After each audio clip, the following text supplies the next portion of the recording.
ৰহাত অব্যাহত আছে ড্ৰাগছৰ অবৈধ বেহা। শনিবাৰে ৰহাৰ কহিগুৰিত ৰাইজে এটা ড্ৰাগছৰ সৰবৰাহকাৰীক আটক কৰি ৰহা আৰক্ষীক গতাই দিয়ে। ধৃত ড্ৰাগছ সৰবৰাহকাৰীটোৰ নাম আক্ৰামিন হক, ঘৰ চাপৰমুখ কাকতি গাঁৱত। ধৃত সৰবৰাহকাৰীটোৰ পৰা এটা চাবোনৰ বাকচত উদ্ধাৰ হয় নিষিদ্ধ হিৰোইন।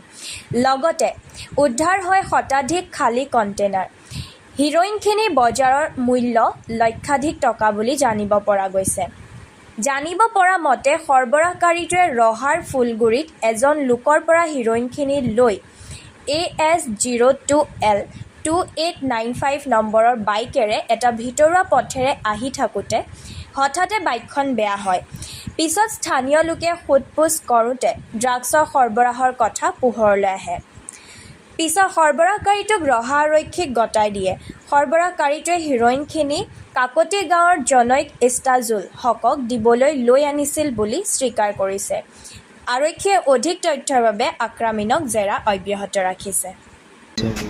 মানে এইটা বস্তু যে লৈ আহি আছো ধৰিছো। কি বস্তু? কি আনিছো? এইটো ডাক ক'ৰ পৰা আনিছিলি? মানে এই ফুলগুৰিৰ পৰা মোক মানুহ এটাই দিছে, এইটো বস্তুটো কাকতি গাঁৱত দিবি, মোক 500 টকা দিছে। ঘৰ ক'ত? কাকতি গাঁৱত। কাকতি গাঁও। কি তোৰ নাম কি?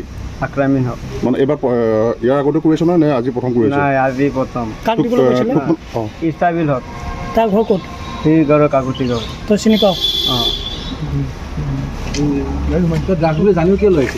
হেৰি